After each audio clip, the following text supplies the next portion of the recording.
And now, it's time for another Dice Tower review with the Game Boy Geek. Hello my friends, it's the Game Boy Geek here. Today we are going to be in a restaurant, in the kitchen, slaving away. We're going to be in a Chinese restaurant behind the hot steamers, making stuff in woks and serving food in real time. We're talking about Wokstar here from Game Salute. This game originally came back, I think out maybe in like 2010. It was self-published, then Game Salute picked it up, went through Kickstarter. It took quite a while to get here, but it is finally here. Let's take a look. It's a cooperative game. It has a real-time element. It's pretty frenzied. Let's take a look. I'll show you how it's played, and I'll see you on the other side.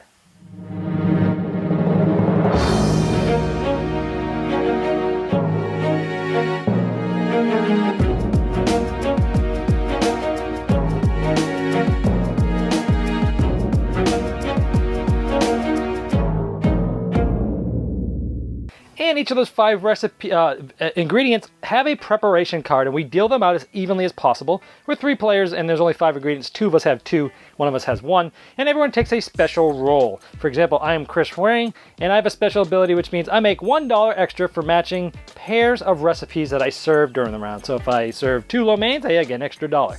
And some of them have different abilities. Like Grandpa Wang, when serving, he can substitute one recipe ingredient with any other ingredient. That's a pretty powerful one. Now, each round goes through 3 phases: action, accounting, and purchase. At the beginning of the action round, everyone gets 3 dice of their color, and everyone gets to roll them. And they can never re-roll them unless a card tells them they can do so. So everybody will roll and have 3 dice that they will be using to try to get more ingredients as the time comes. Now what we're going to be doing is going through the round. It's going to be a real-time timed type of thing. There's a deck here that has in it recipes of the different types that we've already talked about, and there's a few event cards that are mixed in here, and a certain amount gets mixed in every round depending on how many players you have and such. And there's a timer. The timer has a setting between 30 seconds, 20 seconds, and 15. 30 for an introductory game, 20 for a normal game, and 15 for a very hard game. So let's talk about how a round works. Everyone has already rolled their dice, and what will happen is, let's just say table 1 will go first. We will hit the timer, and it will start ticking, and you can hear it ticking. We will flip this over, and we see fried rice. So we know that fried rice needs 1 peppers and onions and 1 egg. So we can come up here, and whoever's at that table can go 1 egg, 1 done. And they put this on their table card to say that it's done, and then they hit the timer twice to start it up again. Once to stop it, once to start it, and then they would flip over the next card. Now, before we do that, let's stop this for a second. Now, on this card here, we see the next table number. So table number 1 was first. That was one specific player. And now this tells us table number 2. So as table number 1 finished this, he yells, table number 2 is next. That person will then start the timer and do the next one.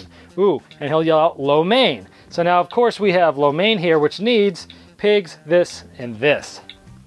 Now, we do not have any more of this, so what do we do? Well, if you remember, everybody has some of these preparation cards, and so we need more peppers right now. And this tells us that now this player who owned this actually had rolled 3 4s. Now we look at this. Ooh, 3 4s was actually really good for this card. This, we could put any die here and get 1 pepper. So if we put 1 pepper there, we would move this up 1. Then we'd be able to take it down to do this lo mein.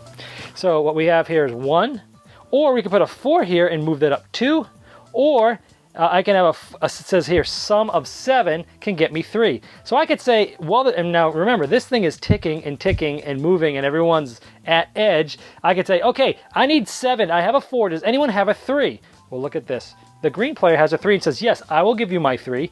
And we put the 3 here, and we have 7. So now he can move this up by 3. 1, 2, 3. So we're up there. And then he can complete the lo mein, because the lo mein needed, let's see here, each of these. So we could easily, well, the timer would have been ticking. We would go here, here, and here, and then we would finish it. Hopefully you're doing it within the time frame. But now whoever has it next, we have nothing of these 3 ingredients. So what happens during the round is essentially you're trying to really quickly and in a crazy sort of fashion, some ordered chaos, trying to figure out who has what dice, what can we use. Now once the die is placed here, it cannot be moved. Dice can never be re-rolled unless a card tells you can. But these dice are now stuck here for the whole round, and you can't use them. But if I got another 7, like another 4, another 3. You can always activate these again as many times as you want, but once the dice are there, you can't go there. Like I could get 4 and get 2 of these, and later on, if we really need them, someone else can give me another 4, I can get 2 more. But once they're on, they're done. So you continue this. So for everyone that you get before the bell sounds, and we'll let this count down. So let's say we did this again, and next table is 1. So this would go to that guy's table. And table 1, flip this over, and we got lo mein. And this would continue until we get through the end of this deck. Now, what we have here is lo mein. Now let's say this thing is ticking. If either we cannot get any more ingredients because we're out of dice and we don't have it, or if we don't do it in time, we'll hear this thing ding ding here in a second. Actually, it's on 30 seconds, so it probably won't. If this thing dings when it's over, basically this goes in a discard pile right next to the deck. And we'll talk about that in accounting. Now mixed into this deck, other than those 3 recipes, are 4 event cards. So let's take a look at some of these to show you what some of these may be. There's a bunch of them in the game. And let's say what some of these, so when that comes up, an event card would come up, and then we would see possibly, we would stop the timer in that case, because in the regular game, you would stop the timer to do these event cards. And let's see what these are. Promotion, players pass the preparation, these preparation cards, which are these, to the player to their right. Dice remain on the preparation, so that kind of messes with everybody, remembers who has what. This one, hey, gain and roll a dice. Now this is a big thing in the game because at the beginning, you're really going to feel like you don't have a whole lot of dice to do, but you could gain, if I was the white player, I would gain a white die, I would roll it, and then depending on what would happen, different things would happen. 5 or 6, nothing. 1 or 2, change all unused dice that are 3s to their 4 side. So it kind of messes with your dice, which could help you or might be bad depending on what. This event card, ooh, this acts as an order. This card can, any 3 different ingredients, and it's going to be worth $4. So that's actually a positive event. There are some positive ones. Look at your preparations. If you have any dice on the first option, which is wild, lose $3. So some of these are going to be really hard, and some of them are actually going to help you and give you a lot of dice. And again, once we go through that entire event deck, the round is over for that part of it, and we go to the next phase, which is accounting. So at accounting, everybody adds the amount of money each of the cards made that they finished from their table. So this one's $2, and we'd add them all up. We would take that number, and we would look at everyone's preparation card. Let's say I was the black player here. For every die that's on your preparation card that's your color, 3 of them, you get $1. So I'd get $3 more for having my dice on mine, and everyone would add those up. Then, if you remember, there was a couple times that we did not successfully make something that went into a discard pile. These are all worth minus $1. So you add what you did, you add your own dice, and you subtract the ones that you didn't do, and that's how much money you made this round. So maybe after the first round we made $22, and we do it there. Now the last thing we do is purchase. Now there's a deck that has a bunch of different ingredients in them. You will shuffle this up at the end of every round, and you will put out 3 possible new recipes that you might be able to have in your restaurant. Now if we take a closer look here, they're going to cost a certain amount depending on how many players they are. Like for 3 players, this one costs us $17, $17, and $10. And they're going to bring $2, $5, and $4 depending on when we successfully do it. So this one brings us the most money, 5, but it does require 4 ingredients all the time. So this is a part in the game where everyone's going to decide, what do we do with our $22 that is up here? Do we buy one of these? Or if you look at the preparation cards that are here, now you start off in what's called the regular mode. This says upgrade 17. So we could spend $17 to upgrade someone's preparation, and when we upgrade this, it just gives us a lot more for the same thing. So do we want to upgrade somebody's, or maybe more than one person's, preparation card? Or do we want to get some new recipes? Now, if you get any of these recipes, any new ingredients that aren't here are going to get added. For example, if we would add all the ingredients, they start at 0 when you buy them. So you'd add any ingredients that are there. You'd also add all these cards to the actual order cards to the deck, because now General Tso's chicken is in there. So you'd add all the new ingredients, you add all the little orders, you'd shuffle in some more, some event cards, and you would start over, and that would be the beginning of the next round. You would do this for a few rounds. At the end of the 3rd round, this is different. And by the way, at the end of the round, all your ingredients carry over. So if we stopped it here, this is how it would start. We don't lose anything. So let's say we're at the end of round 3. We've just spent a bunch of money. We've got like $4 left over. Doesn't matter. At the end of the 3rd round, you start with $0. And again, with 3 players, with everything you've been doing in engine building and getting new ingredients and new recipes and upgrading your preparations, by the end of the 3rd round, here we are. 4th round, you play it just like I showed you. And then if we, in 3 players, if we either get $60, we win. If we don't, we lose. That's how you play Rockstar. All right, Walkstar. I typically like cooperative games. I like the interactions. I like it. We use it for team building a lot at lunchtime at the engineering job I work at. We actually use co-op games sometimes in interviews. I really like the co-op genre. So how does this fit? I actually really like this game.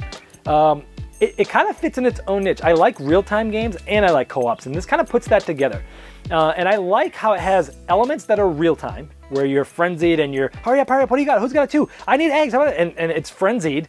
But it's a focused frenzy because after the timer runs out or after the round's over, you have some time to breathe and look around and plan on what are we going to do with our money. Are we going to upgrade our preparation cards? Are we going to get more recipes? And it has that. So I like how it blends the cool, collected, let's think about what we should do and talk through it as a team. And we have the thing of like one person's on the show, needs to get something done, and we're all there to try to help them, but it's still frenzied and each person has his own control. It takes away that quarterbacking that sometimes happens in co-op games.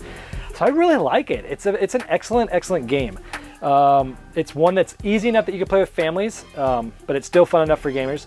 My only concerns are, I think because the game doesn't have that huge level of depth, that I think after a handful of plays that it will probably drop down quite a bit in how often I want to play it, because there's not that level of depth. I mean, when you're at the end of the round, I mean, you could either do one of two things. You're either buying a recipe card or you're upgrading something, and there's not.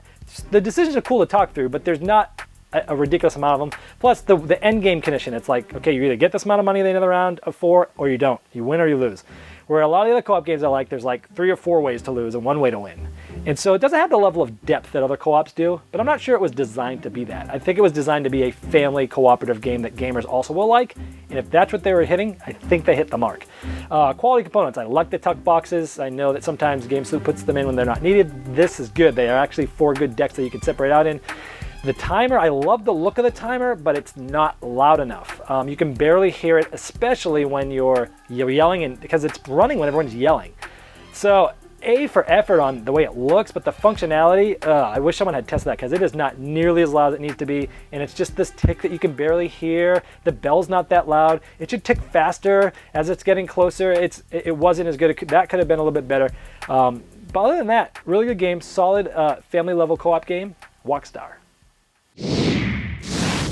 Thanks so much for watching the Dice Tower videos. Find more great videos and reviews, as well as our top-rated audio podcast at Dicetower.com. You can also find other great shows at Dicetowernetwork.com. I'm Eric Summerer, and you've been watching The Dice Tower.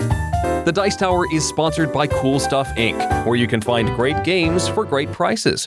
Cool stuff in stock. Check them out at CoolStuffInc.com.